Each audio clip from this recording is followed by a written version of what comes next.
Hello students, आज एक बहुत इंपॉर्टेंट टॉपिक हम लोग पढ़ने वाले हैं, that is tissue. Cell chapter आप लोग पढ़ चुके हैं। अगला जो कंपोनेंट है डिग्री ऑफ इंडिविजुअलिटी में या कॉम्प्लेक्सिटी में, दैट इज़ टिश्यू। सेल के बाद टिश्यू, टिश्यू के बाद ऑर्गन, ऑर्गन के बाद ऑर्गन लेवल, जो सिस्टम्स हम पढ़ते हैं।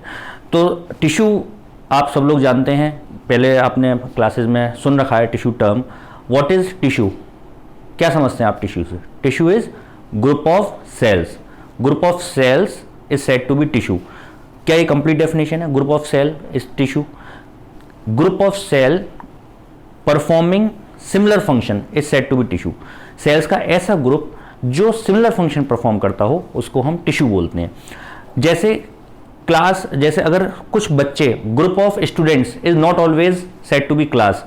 अगर एक क्लास में कुछ बच्चे बैठे हुए हैं और सब मिलकर एक साथ एक काम कर रहे हैं, मान लीजिए बायो पढ़ रहे हैं, एक क्लास में 50 स्टूडेंट्स हैं, 50 स्टूडेंट्स एक साथ बायो पढ़ रहे हैं। मैं बोल रहा हूँ बेटा लिखिए तो आप लिख रहे हैं, मैं कह रहा हूँ सुनिए तो आप सुन रहे हैं, एक साथ सब मिलकर काम कर रहे हैं, तो उसको हम क्या बोल रहे हैं? क्लास।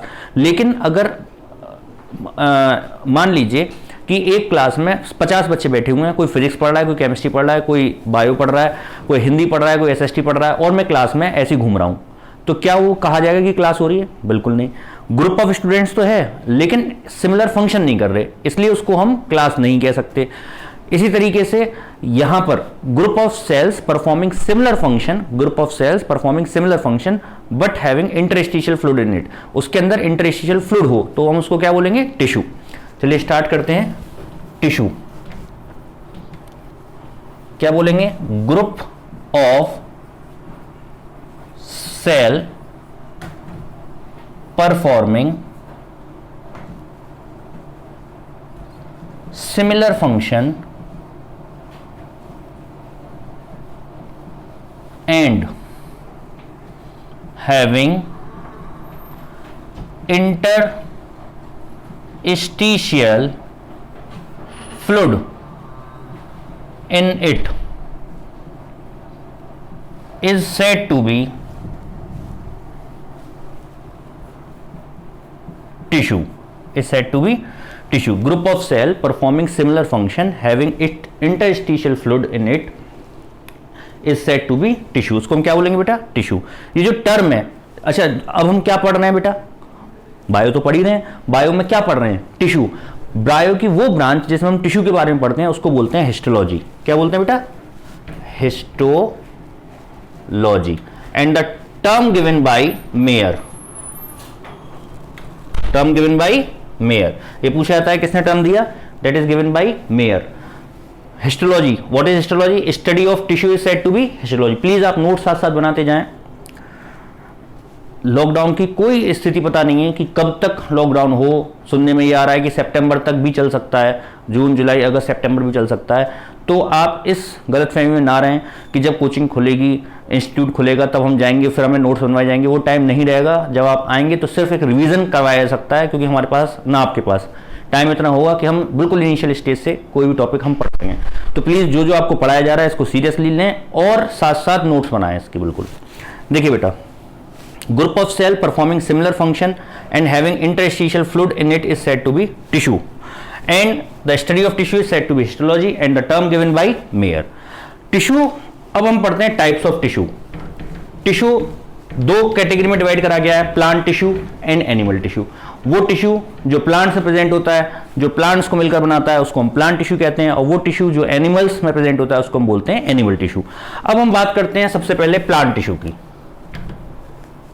प्लांट टिश्यू बहुत ही इंटरेस्टिंग टॉपिक है ये, ध्यान से इसको आप पढ़ेंगे।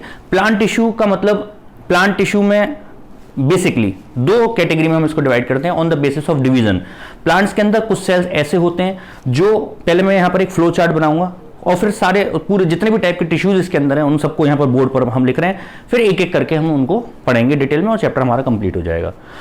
प्लांट टिश्यू दो कैटेगरी में हम डिवाइड करते हैं। पहला वो टिश्यू जो डिवाइड करते हैं और वो टिश्यू जो डिवाइड नहीं करते। यानी प्लांट्स में कुछ टिश्यूज ऐसे होते हैं जो डिवाइडिंग होते हैं, जो डिवाइड करते हैं, और कुछ टिश्यूज ऐसे होते हैं जो डिवाइड नहीं करते। जो टिश्यू डिवाइड करते हैं उनको बोलते हैं मेरिस्टेमेटिक टिश्यू। क्या बोलते हैं बेटा? Meristematic tissue. Plant tissue is divided into two parts. Number 1 meristematic tissue and number 2 permanent tissue. Meristematic tissue कौन से होते हैं? मेरिस्टेमेटिक टिश्यू होते हैं वो टिश्यूज जो डिवाइड करते हैं। मेरिस्टोस एक ग्रीक टर्म है। What does it mean? It means to divide, dividing tissue. Permanent जो डिवाइड करने की कैपेबिलिटी खो देते हैं और परमानेंटली एज सच रहते हैं throughout the life, this is said to be permanent tissue and meristematic tissue. अब जो प्लांट की जो ग्रोथ होती है, मैं आपसे पूछना चाहता हूं, प्लांट की जो ग्रोथ होती है वो किसकी वजह से होती है? मेरिस्टेमेटिक टिश्यू की वजह से या फिर परमानेंट टिश्यू की वजह से? मेरिस्टेमेटिक टिश्यू ग्रोथ करते हैं या परमानेंट टिश्यू ग्रोथ करते हैं? ये जो ग्रोथ होती है किसकी वजह से होती है बेटा? जो डिवाइड करते हैं। तो जो ग्रोथ होती है प्लांट्स में वो 3 तरह से होती है। कौन कौन से? एक तो देखो, एक छोटा पौधा हम लगाते हैं, उसमें टिश्यू डिवाइड करते होंगे और वो ट्री में कन्वर्ट हो जाता है। तो जो जब ग्रोथ होती है उसकी तो 3 तरीके से ग्रोथ होती है। पहला, एक तो उसकी लंबाई बढ़ती है, दूसरा उसकी मोटाई बढ़ती है, और तीसरा उसके नंबर ऑफ ऑर्गन्स बढ़ते हैं। जैसे पहले एक छोटा पौधा लाएंगे, उसकी जब वो ट्री बन जाएगा तो उसकी बहुत बड़ी लंबाई हो जाएगी। दूसरा, जब वो ट्री बनेगा तो वो पतला होगा, प्लांट जब होगा, और ट्री बनेगा तो वो बहुत मोटाई बढ़ जाएगी। और तीसरा, जब हम प्लांट लगाते हैं तो उसमें कुछ लीव्स होती हैं, 10, 20, 50 लीव्स होती हैं और कम होती हैं, और जब ट्री बन जाता है तो थाउजेंड्स ऑफ लीव्स एक ट्री पर हो जाती हैं।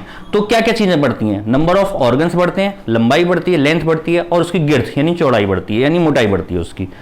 तो उसी तरीके से मेरिस्टेमेटिक टिश्यू को उसी के बेसिस पर 3 कैटेगरी में डिवाइड करा गया है। पहला है बेटा एपिकल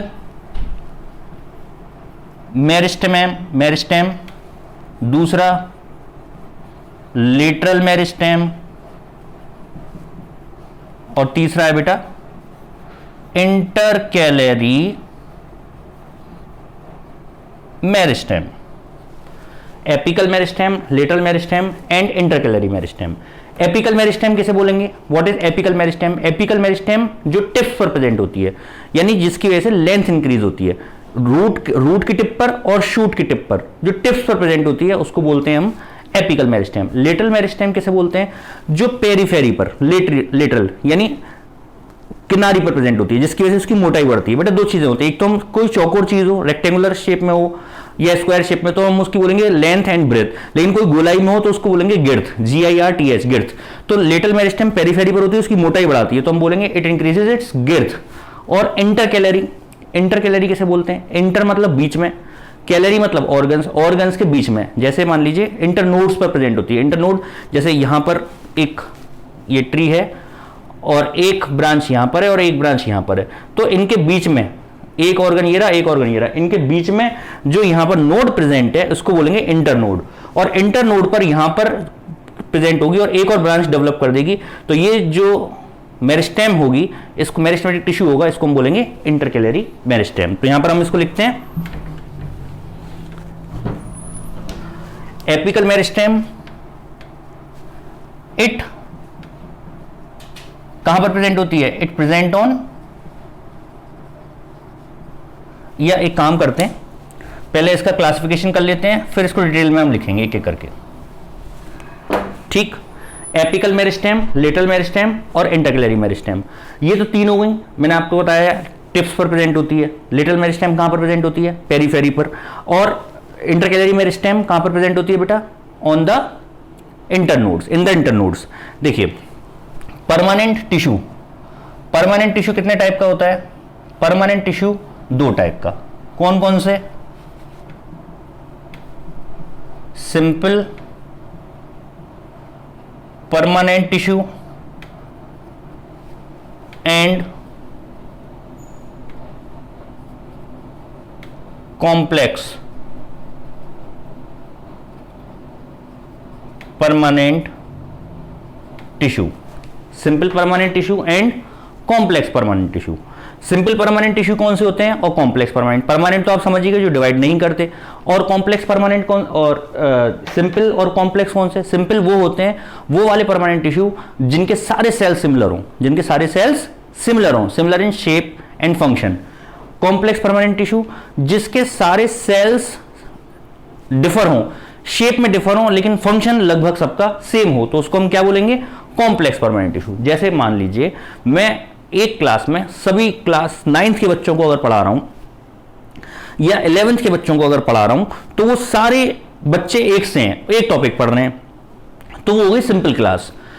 अगर मैं एक 6th का, एक 9th का, एक 11th का, एक 12th का, और अलग अलग एक बीकॉम का, एक बीएससी का बच्चा, अलग अलग कैटेगरी के बच्चों को एक साथ बिठाकर और एक चीज पढ़ाऊं, तो मेरे लिए वो पढ़ाने में मुश्किल होगा। क्लास तो है लेकिन कॉम्प्लेक्स है, कॉम्प्लेक्सिटी है, अलग अलग वेरिएबिलिटी है। इसी तरीके से यहां पर वो टिश्यू जिसके डिफरेंट टाइप के सेल्स हैं और अलग अलग फंक्शन, वो फंक्शन सेम कर रहे हैं, उसको हम क्या बोलेंगे बेटा, complex permanent tissue. Simple permanent tissue दो टाइप का होता है बेटा यहां पर, वो sorry, simple permanent tissue mainly दो टाइप का, that is protective and supportive. Simple permanent tissue फिर से दो टाइप की कैटेगरी में डिवाइड करते हैं, प्रोटेक्टिव एंड सपोर्टिव। प्रोटेक्टिव कैसे बोलते हैं, प्रोटेक्टिव का मतलब होता है जो प्रोटेक्ट करता हो, और सपोर्टिव का मतलब जो हमें सपोर्ट करे। प्रोटेक्ट हमें, जैसे हमारी बॉडी को कौन प्रोटेक्ट करता है, स्किन। हमारी स्किन अंदर, बॉडी के अंदर किसी भी माइक्रो ऑर्गेनिज्म या किसी भी इन्फेक्टिशियस ऑर्गेनिज्म को अंदर नहीं जाने देती है, तो ये आउटर कवरिंग है, कोटिंग है हमारी बॉडी की। ऐसी प्लांट्स की कौन सी आउटर कवरिंग होती है, कौन सी कोटिंग होती है, उसकी कोटिंग होती है बेटा उसकी स्किन। यानी कि इसमें हम दो कैटेगरी में डिवाइड करेंगे, number 1 epidermis, epidermis, and number 2 cork. Epidermis and cork. AP मतलब अबव, डर्मा मतलब स्किन। डर्मा किसको बोलते हैं, स्किन को, यानी ऊपर प्रेजेंट स्किन को, एपिडर्मिस। और कॉर्क किसे बोलते हैं बेटा, what is cork, what is cork. Cork किसे हम बोलते हैं, कॉर्क बोलते हैं जो पेड़ की छाल होती है, जो डेड टिश्यूज होते हैं, epidermis which become dead and brown colour की कवरिंग बना लेती है आउटर स्टेम पे, उसको हम क्या बोलते हैं बेटा, कॉर्क। एपिडर्मिस एंड कॉर्क, ये प्रोटेक्ट करती है प्लांट को। दूसरा है सपोर्टिव। सपोर्टिव टिश्यू कौन से होते हैं बेटा, प्लांट को किस सपोर्ट की जरूरत होती है। अगर हमें क्लास में कई बार क्या होता है कि शरारती बच्चे होते हैं, उनको मैडम ने कह दिया है, सर ने बोल दिया इधर खड़े हो जाइए क्लास में आकर, तो क्या हुआ, खड़े होते हैं और दीवार से ऐसे सहारा लगा लेते हैं। फिर मैडम ने डांटा, सीधे खड़े हुए, फिर सीधे खड़े हो गए एकदम। फिर थोड़ी देर बाद फिर सपोर्ट चाहिए हमें खड़े होने के लिए। आप सोचिए हमें थोड़ा सा खड़े रहना पड़े तो हमें किसी के सहारे की जरूरत पड़ जाती है, किसी चीज़ को पकड़ के खड़े हो जाते हैं सपोर्ट लेने के लिए, या दीवार के सहारे की जरूरत होती है। अगर हमें सपोर्ट लेना पड़े थोड़ी देर खड़े रहने के लिए, तो प्लांट्स को तो लाइफ टाइम परमानेंट स्ट्रेट रहना है, खड़े रहना है, उनको सपोर्ट की जरूरत नहीं पड़ेगी। तो उनको नेचर ने सपोर्ट करने के लिए सपोर्टिव टिश्यू दिए हैं बेटा 3। कौन कौन से 3 टिश्यूज हैं, number 1 parenchyma, number 2 collenchyma, and number 3 sclerenchyma.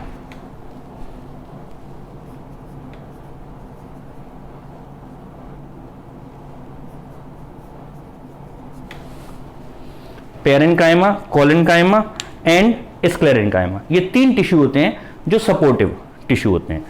और कॉम्प्लेक्स परमानेंट टिश्यू जो होते हैं, कॉम्प्लेक्स परमानेंट टिश्यू कौन से होते हैं, कॉम्प्लेक्स परमानेंट टिश्यू होते हैं, मैंने आपको बताया, जिसकी अलग अलग टाइप के सेल्स से मिलकर बने हो लेकिन सेम फंक्शन परफॉर्म करें।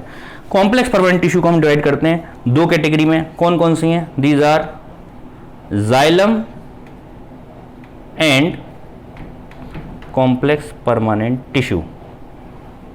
This is divided into 2 categories, xylem and phloem। एक बार फिर से हम इसको रिवाइज करते हैं। प्लांट टिश्यू को 2 कैटेगरी में डिवाइड करते हैं, मेरिस्टेमेटिक और परमानेंट। मेरिस्टेमेटिक जो डिवाइड करते हैं, परमानेंट जो डिवाइड नहीं करते। जो डिवाइड करते हैं वो 3 तरीके से डिवाइड करते हैं, कौन कौन से, एक तो लेंथ इंक्रीज होगी, एपिकल मेरिस्टेमेटिक टिश्यू जो कहाँ पर पाए जाते हैं, टिप्स पर। लेटल मेरिस्टेम जो पेरीफेरी पर पाए जाते हैं, और इंटरकैलरी मेरिस्टेम कहाँ पर पाए जाते हैं, these are found in the internodes, जो नंबर ऑफ ऑर्गन्स को इंक्रीज करते हैं। यहां तक कोई प्रॉब्लम? इसके बाद हम बात करते हैं परमानेंट टिश्यू की। परमानेंट टिश्यू जो डिवाइड नहीं करते हैं, ये दो टाइप के होते हैं, simple permanent tissue and complex permanent tissue. Simple permanent tissue दो टाइप के, protective and supportive. Protective epidermis and cork, supportive फिर से दो टाइप के, तीन टाइप के, पेरेन्काइमा, कोलेनकाइमा एंड स्टेनकाइमा।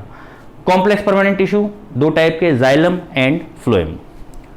तो मैं इसको रब कर दूं बेटा, आप इसको एक बार नोट कर लीजिए, और मैं ये चाहूंगा कि आप बिना देखे इसको एक बार पढ़ें। पहले आप इसको पॉज करें, बिना देखे आप देखें, लिखें, फिर उससे आप उसको मैच करें। प्लीज बेटा note it down.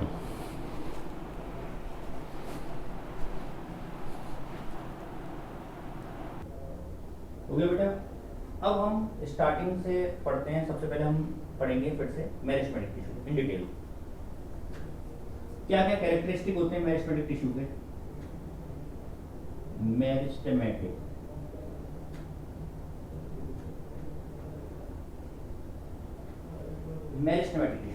Meristematic tissue कौन से सेल्स होते हैं? जो डिवाइडिंग होते हैं, जो लगातार डिवाइड करते हैं और प्लांट की ग्रोथ को इंक्रीज करते हैं। तो पहले इसके कुछ कैरेक्टरिस्टिक पढ़ेंगे।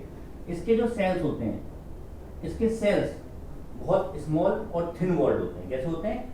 Small and thin walled. The cells are small and thin walled, small और थिन वॉल्ड होते हैं।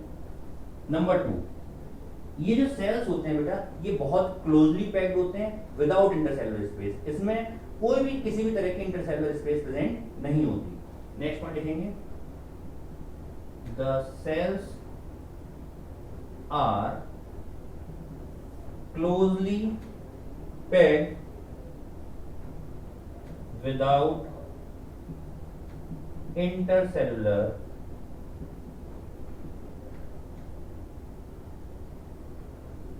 space, without intercellular space. इसके जो सेल्स होते हैं बेटा, ये आइसोडायमेट्रिक होते हैं। आइसोडायमेट्रिक का मतलब क्या होता है? आइसोडायमेट्रिक का मतलब कि उनके बीच में जो शेप होगी, अगर ओवल है तो सारे ओवल होंगे, सर्कुलर है तो सारे सर्कुलर होंगे, पॉलीगोनल है तो सारे पॉलीगोनल होंगे, यानी सेम होंगे एक से। देखिए next, the cells are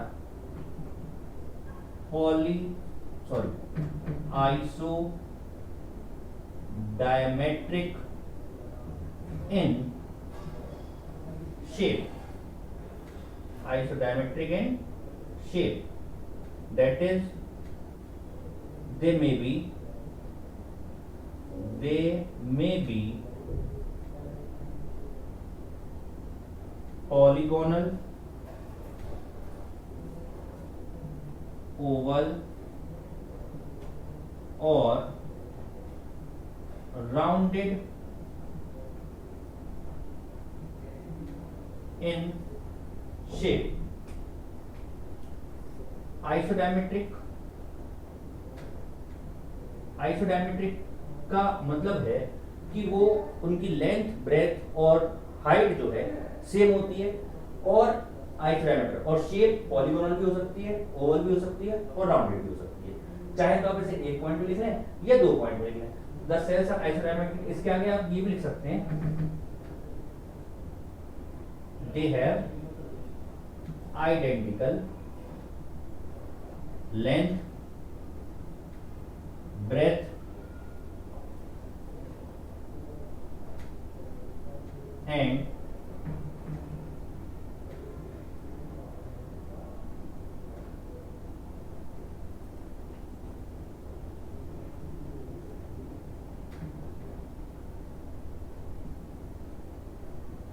height.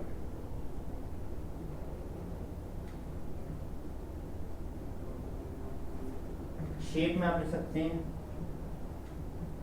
They are, अलग से लिख सकते हैं, दे आर ओवल, राउंडेड और पॉलीगोनल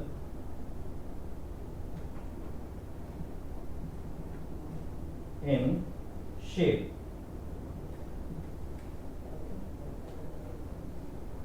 इसका जो साइटोप्लाज्म होता है वो बहुत डेंस और कॉन्स्पिशियस होता है, गाढ़ा होता है, क्योंकि मेटाबॉलिज्म, देखिए डिवाइडिंग सेल है, जब डिवाइड करेंगे तो उनका मेटाबॉलिज्म, उनका जो साइटोप्लाज्म है वो कॉन्स्पिशियस होना चाहिए, उसमें डेंस होना चाहिए, तभी उसके लिए मेटाबॉलिक एक्टिविटीज के लिए उसके अंदर मटेरियल प्रेजेंट होगा।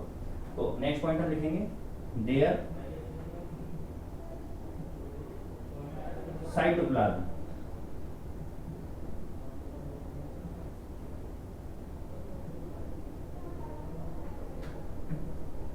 the cytoplasm is dense and conspicuous।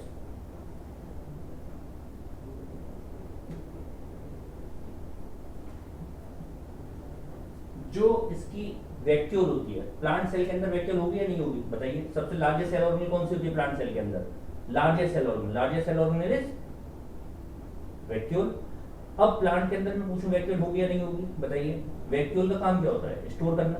अब इनके अंदर स्टोरेज की जरूरत होगी, ये तो खुद ही इतने एक्टिव सेल्स हैं, लगातार मेटाबॉलिक एक्टिविटी की जरूरत पड़ेगी, तो इनको स्टोर करने की जरूरत नहीं। जो परमानेंट हो गए वो कुछ नहीं कर रहे, वो एक जगह पर है, तो वो तो स्टोर करेंगे, लेकिन जो डिवाइड करना है उनको तो एनर्जी की जरूरत है, उनको मेटेरियल की जरूरत है, उनको खुद ही जरूरत है, वो दूसरे को क्या करके स्टोर करेंगे?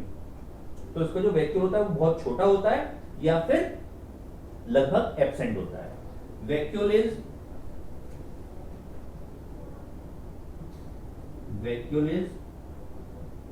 वेरी स्मॉल और एब्सेंट। वैक्यूल और एब्सेंट और स्मॉल। इसके जो सेल्स हैं, सेल्स लगातार डिवाइड करते रहते हैं और नए सेल्स को प्रोड्यूस करते हैं, यही तो नए सेल्स को प्रोड्यूस कर रहे हैं। तो these cells are keep dividing and producing new cells. These sales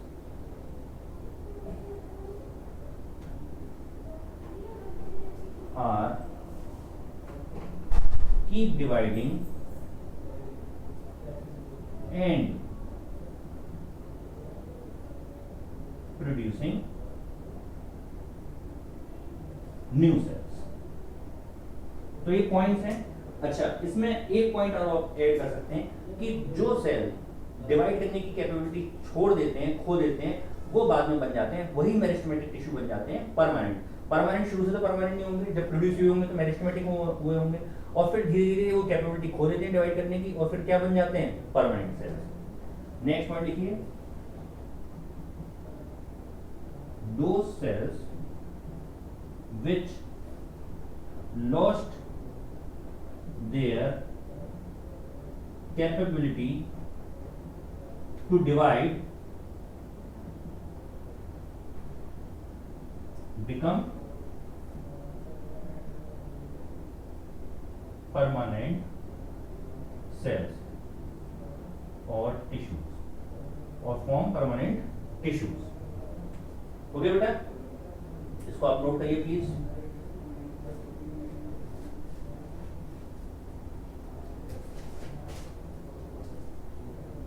रब कर दो बेटा, इसको नोट कर लीजिए फटाफट से, फिर मैं इसको रब करता हूं आगे।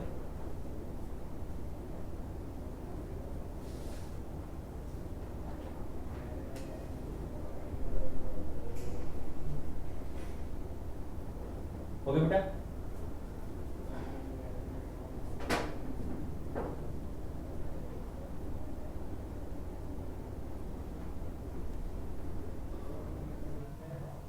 हो गया बेटा, रब कर दें इसको। देखिए, अब हम पढ़ेंगे टाइप्स ऑफ मेरिस्टेमेटिक टिश्यू। मैं बहुत सिंपल फॉर्म में और बहुत आसानी से आपको पॉइंट्स लिख कर ये सारी बातें इसलिए बता रहा हूं ताकि आपको साथ के साथ चीजें याद हो जाएं और आपके नोट्स भी प्रॉपर बनते जाएं। मेरिस्टेमेटिक टिश्यू मेनली 3 टाइप का, कौन कौन से? Number 1 apical. Apical meristematic, meristem कह सकते हैं, apical meristem.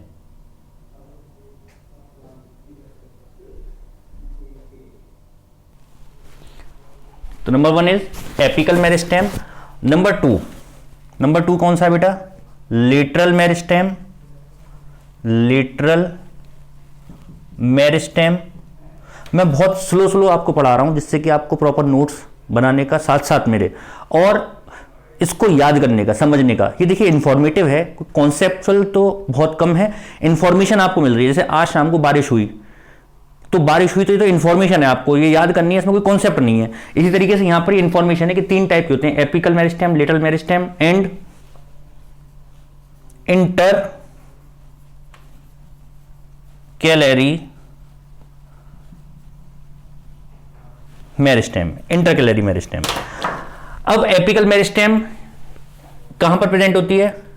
It presents on shoot tip and root tip. Shoot tip पर और रूट टिप पर कहां पर प्रेजेंट होती है? शूट की टिप पर, शूट की टिप पर ऊपर की तरफ, और नीचे रूट की टिप पर। अच्छा, पहला काम। दूसरा, ये क्या करती है? It increases length of the plant. क्या इंक्रीज करती है? Length of the plant, plant की लेंथ को इंक्रीज करता है। और थर्ड वन, अच्छा, पहले किसी भी, अगर हम इंसानों की बात करें, ह्यूमन बीइंग की, पहले किसी की लंबाई बढ़ेगी या मोटाई बढ़ेगी? बताइए। पहले वो जितनी लंबाई बढ़नी होगी, लंबाई बढ़ जाएगी, उसके बाद मोटा होता है। आपने ये तो सुना होगा भाई, उसके पापा थोड़े से हेल्दी हो गए, मोटे हो गए, या उसकी मम्मी थोड़ी सी मोटी हो गई पहले से। कभी आपने सुना है इसके पापा की तो लंबाई बढ़ गई? सुना है कभी ऐसा कि भाई लंबाई बढ़ गई उसके पापा की, या उसकी मम्मी लंबी हो गई, पहले तो छोटी थी? ऐसा कभी सुना है? ये लंबाई एक बार में जितनी बढ़नी होती है, सबसे पहले लंबाई बढ़ती है, उसके बाद मोटाई बढ़ती है। ऐसी प्लांट के साथ होता है, प्लांट की लंबाई पहले बढ़ेगी और मोटाई बाद में बढ़ेगी। तो लंबाई बढ़ने को हम बोलते हैं प्राइमरी ग्रोथ। तो ये क्या करती है? It helps in, it responsible for primary growth, responsible for primary growth.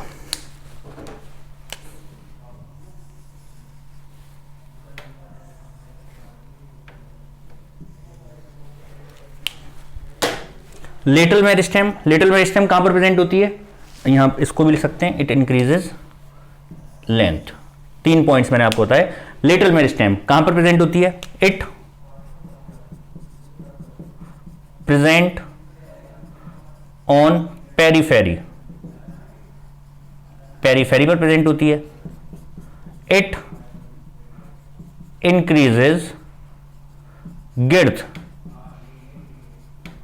Of the plant,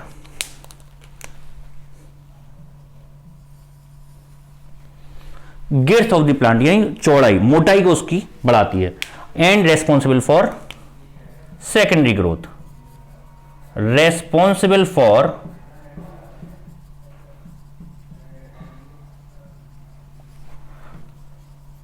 secondary growth.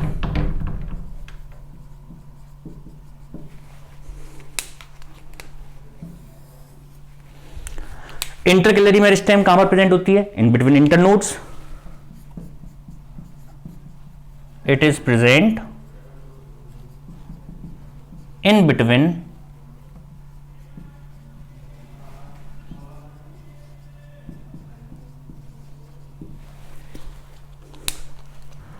internodes.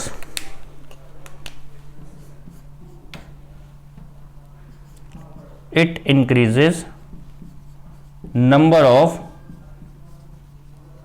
organs.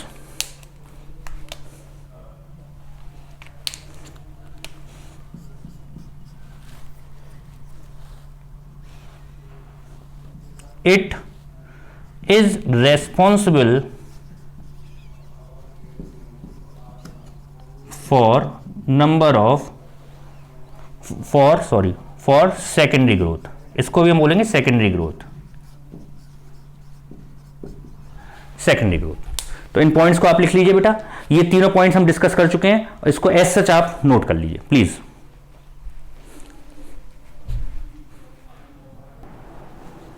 हो गया बेटा, रब कर दें इसको।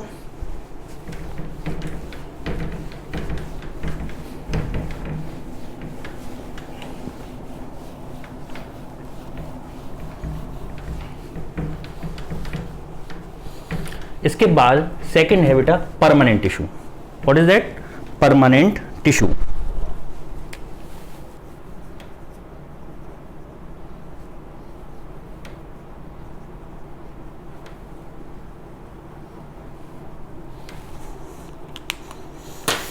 परमानेंट टिश्यू दो टाइप का हमने पढ़ा, कौन कौन सा?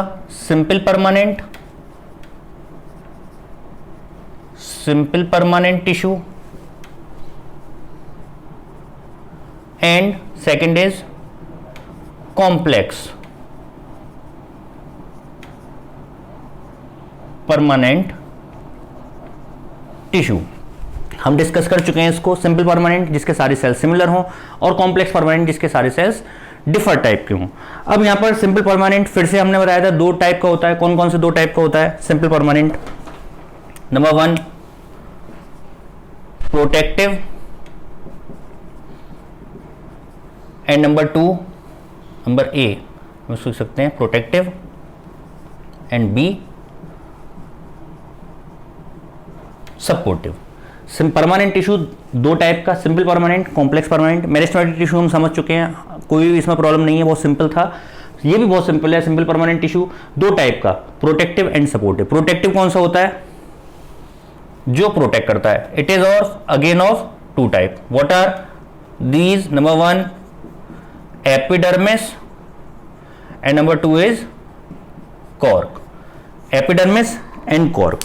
पहले हम बात करते हैं एपिडर्मिस की, इसको हम रब कर दें। सबसे पहले हम बात करते हैं एपिडर्मिस की। परमानेंट टिश्यू दो टाइप के, simple permanent, complex permanent. Simple permanent दो टाइप के, प्रोटेक्टिव एंड सपोर्टिव। प्रोटेक्टिव फिर से दो टाइप के, एपिडर्मिस एंड कॉर्क। सबसे पहले हम बात करते हैं एपिडर्मिस की।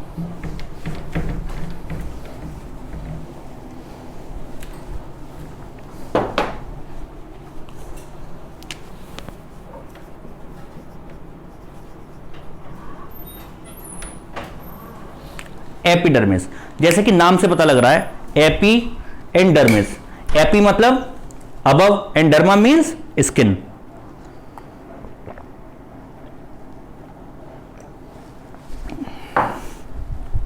तो ये एपिडर्मिस जो है ये प्लांट की आउटर कवरिंग पर प्रेजेंट रहती है, लीव्स पर, स्टेम्स पर, ऊपर प्रेजेंट रहती है। इसकी जो लेयर है एपिडर्मिस सेल्स, एपिडर्मिस के जो सेल्स हैं बेटा, टिश्यू है तो ग्रुप ऑफ सेल, तो इसके जो सेल्स हैं वो कैसे हैं? सिंपल और सिंगल लेयर की बनी हुई होती है। किसकी बनी होती है? सिंगल लेयर की।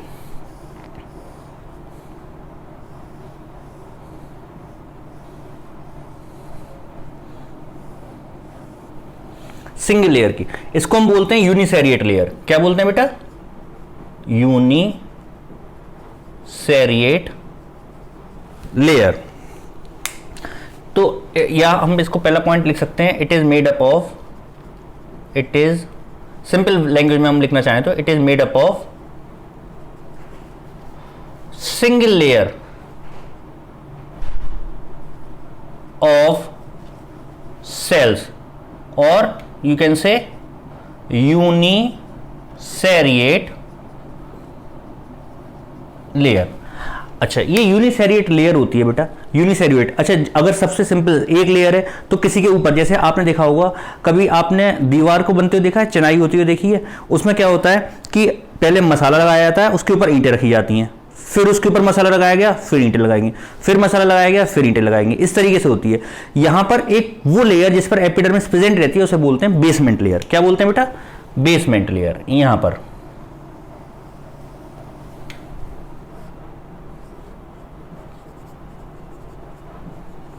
Basement layer. ये लेयर प्रेजेंट कहां पर होती है? ये प्रेजेंट होती है on the, it is present, second point हम यहां पर लिख सकते हैं, it is present, it is present on outer surface of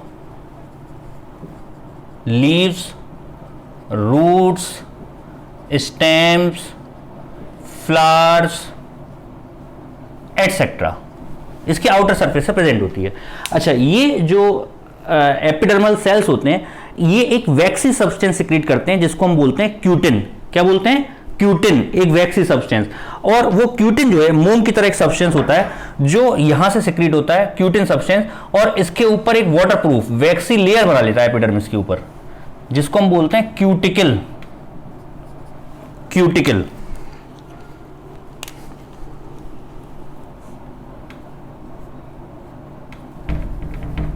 cuticle vaccine substance होता है जो इसको वाटरप्रूफ बनाती है। वाटरप्रूफ का मतलब आपको मालूम है, प्लांट ट्रांसपिरेशन करते हैं, जब ट्रांसपिरेशन करते हैं तो वाटर लॉस होता है, वाटर लॉस होता है, तो वाटर लॉस को प्रिवेंट प्लांट क्या चाहेंगे, वाटर लॉस मिनिमम हो या मैक्सिमम हो, वाटर लॉस चाहेंगे मिनिमम हो, हमारी बॉडी में से हम चाहेंगे वाटर लॉस मिनिमम हो। तो यहां पर ये एक बहुत वाटर प्रूफ लेयर होती है जिसको हम बोलते हैं क्यूटिकल, जो एक वैक्सी सब्सटेंस से मिलकर बनती है जिसको हम बोलते हैं cutin.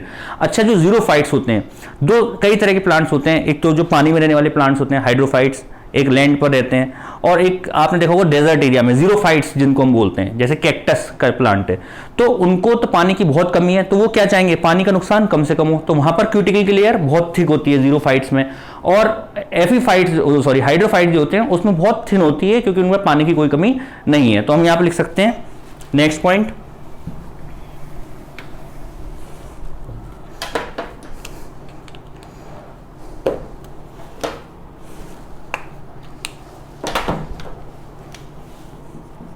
epidermis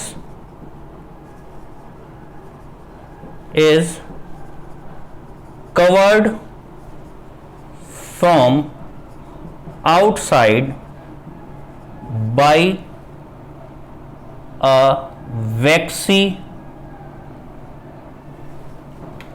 layer known as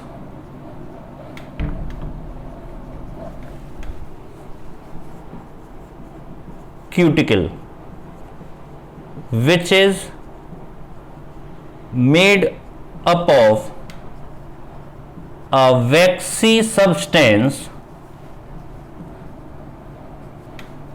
secreted by epidermal cells called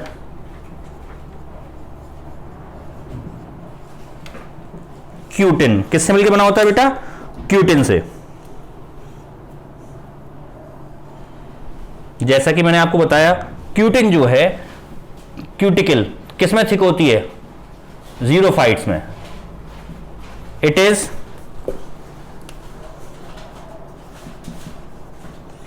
very thick इन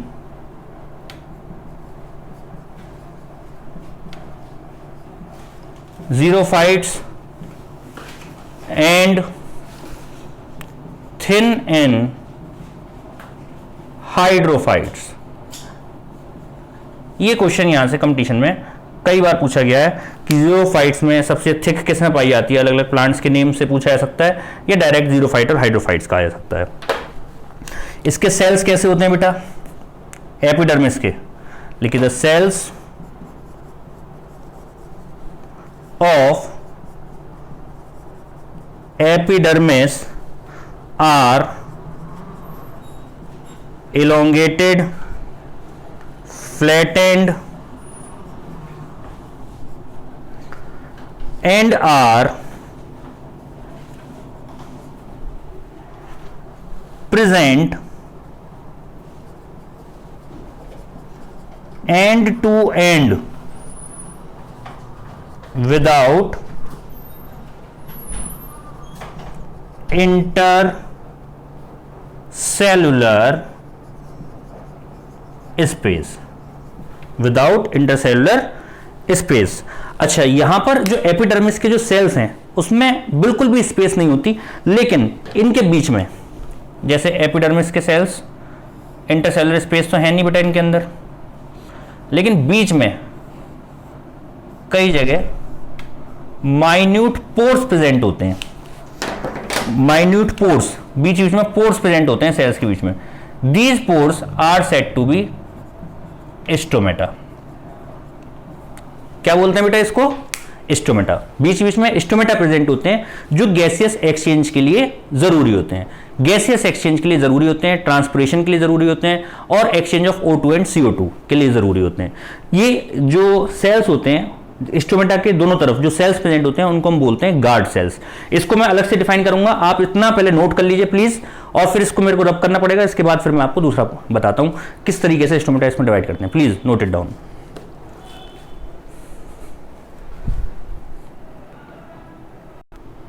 हाँ बेटा देखिए, यहां पर हम एपिडर्मिस के कुछ और पॉइंट्स हम पढ़ रहे हैं स्टोमेटा को लेकर, जो मैंने आपको बात करी थी। स्टोमेटा जो पोर्स होते हैं, जितने each stomata is guarded bye a pair of bean shaped cells called guard sales. जो बीन शेप्ड सेल से गार्ड प्रेजेंट होता है जिसको हम बोलते हैं गार्ड सेल्स। देखिए जैसे ये है, ऐसे जो स्टोमेटा प्रेजेंट होते हैं, जो उसके सेल्स होते हैं वो इस तरीके से होते हैं, बीन शेप्ड सेल्स होते हैं, और बीच में जो ओपनिंग है इसको हम बोलते हैं गार्ड सेल्स। अगर ये पिचक जाएंगे, ये देखिए फ्लैसिड अगर होगा स्टोमेटा,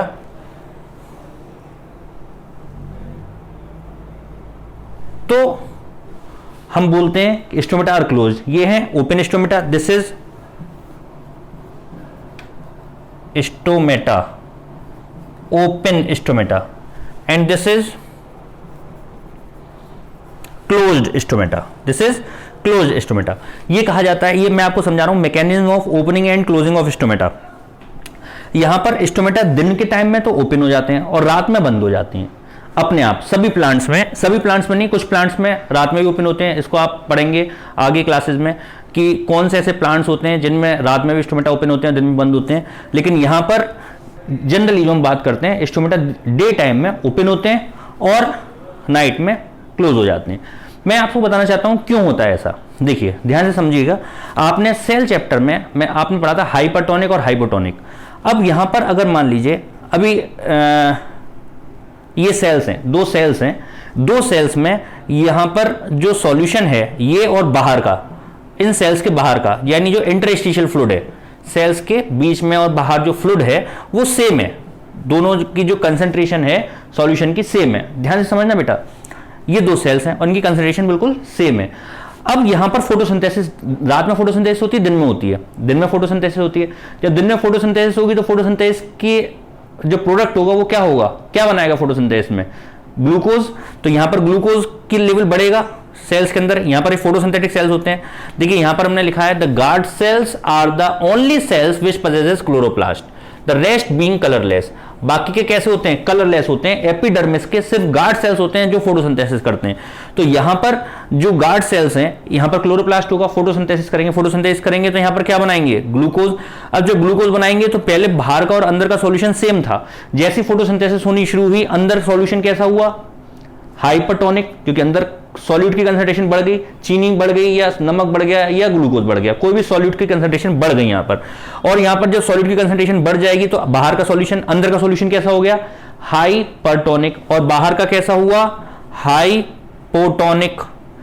तो किधर से किधर वाटर मूव करता है, हाइपोटोनिक या हाइपोटोनिक। ये मैं लास्ट क्लास में आपको आसानी से समझा चुका हूं कि हाइपो से हाइपर की तरफ मूव करता है, क्योंकि हाइपोटोनिक का मतलब कंसंट्रेशन कम और हाइपर का मतलब कंसंट्रेशन ज्यादा।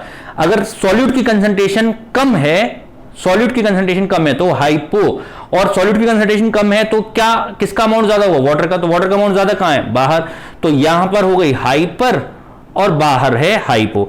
तो क्या होगा, वाटर मूव करेगा बाहर से अंदर, और वाटर जब बाहर से अंदर मूव करेगा तो ये इट गेट्स टर्जिड। ये कैसा हो जाएगा, टर्जिड हो जाएगा, फूल जाएगा। कैसा हो जाएगा, फूल जाएगा। यहां पर ये टर्जिड हो जाएगा।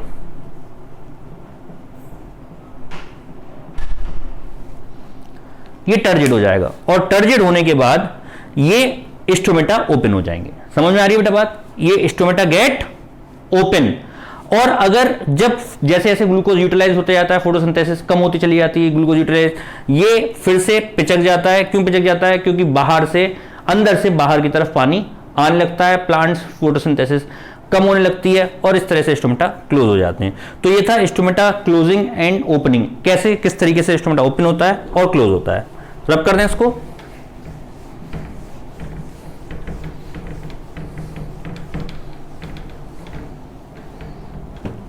देखिए लेकिन ये जो मैंने बताया ये उन्हीं बच्चों को समझ में आएगा जिनको हाइपोटोनिक और हाइपरटोनिक में कोई कंफ्यूजन नहीं है, ऑस्मोसिस में कोई कंफ्यूजन नहीं है।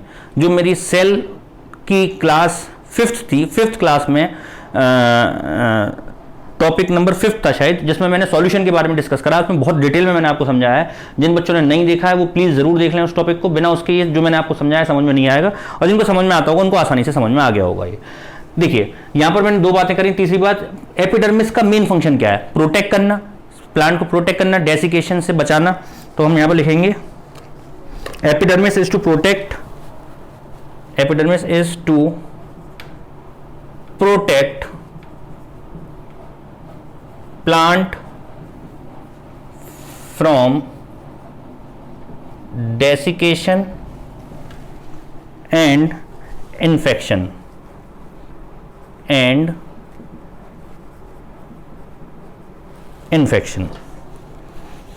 दूसरा काम क्या करती है? क्यूटिकल जो होगी एपिडर्मिस पर, वो क्या करती है? ट्रांसपिरेशन के रेट को कम कर देती है। The cuticle of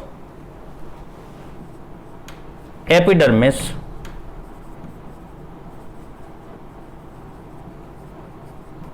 cuts the rate of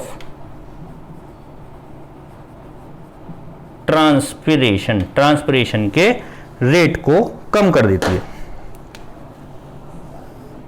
जो स्टोमेटा प्रेजेंट होते हैं वो क्या करते हैं? गैसेस एक्सचेंज करते हैं फोटोसिंथेसिस के दौरान। Stomata of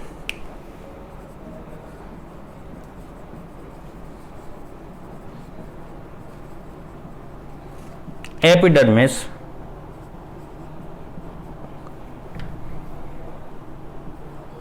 helps in gaseous exchange and helps in transpiration. कैसे मदद करते हैं? ट्रांसपिरेशन में मदद करते हैं।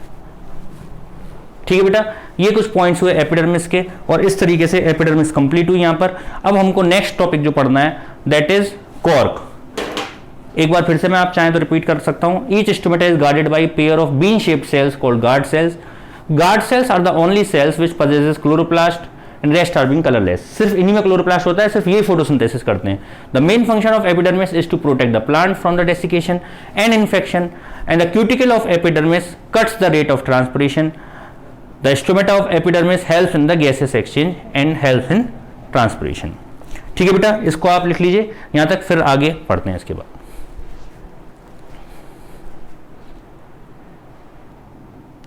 जी बेटा, अब हम स्टार्ट करते हैं cork cells.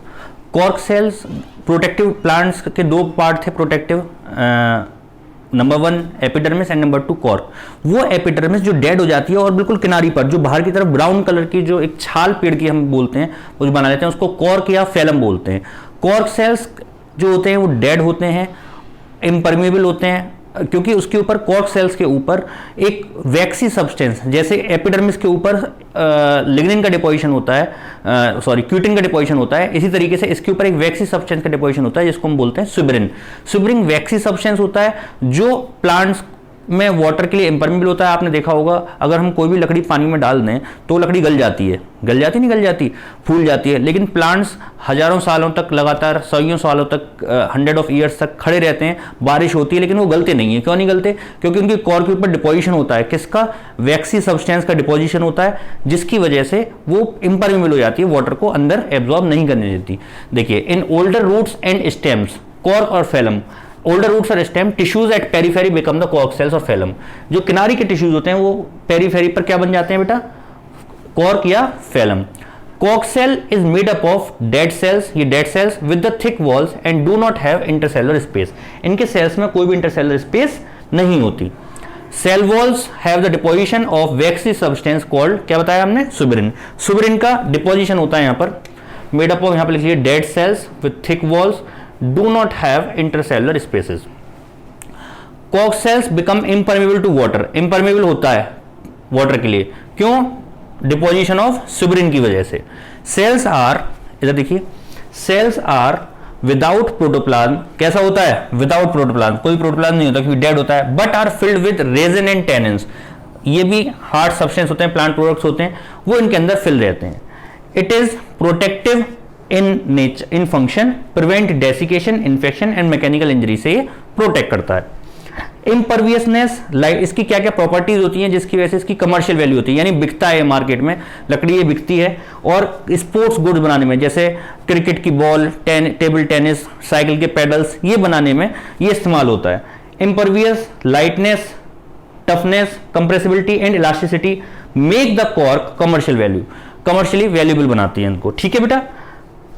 Cork is used for, किस किस में यूज कराया था? इंसुलेशन में, शॉक एब्जॉर्बर की तरह यूज होता है, और used in making cricket balls, table tennis, shuttle cocks, wooden paddles etcetera. इन सब चीजों में कॉर्क का यूज होता है। तो बेटा ये हुआ हमारा कॉर्क और एपिडर्मिस। अभी तक हमने पढ़ा प्लांट टिश्यू, आज हमने शुरू करा था। प्लांट टिश्यू में हमने पढ़े दो टाइप, मेरिस्टेमेटिक और परमानेंट। मेरिस्टेमेटिक जो डिवाइड करते हैं, परमानेंट जो डिवाइड नहीं करते। मेरिस्टेमेटिक जो डिवाइड करते हैं वो तीन टाइप से डिवाइड करते हैं, एपिकल, लेटल और इंटरकैलरी। परमानेंट दो टाइप के, सिंपल और कॉम्प्लेक्स। सिंपल फिर से दो टाइप के, प्रोटेक्टिव और सपोर्टिव। प्रोटेक्टिव जो प्रोटेक्ट करते हैं, प्रोटेक्टिव दो टाइप के, एपिडर्मिस एंड कॉर्क। आज हमने पढ़ा एपिडर्मिस और कॉर्क, यहां तक आप कंप्लीट कर लीजिए। नेक्स्ट टर्म में हम पढ़ेंगे कॉम्प्लेक्स परमानेंट टिश्यू और जो सपोर्टिव टिश्यू, यानी पेरेन्काइमा, स्क्लेरोकाइमा एंड कोरेन्काइमा। ठीक है बेटा, यहां तक करिए, आप इसको नोट कर लीजिए। Thank you very much.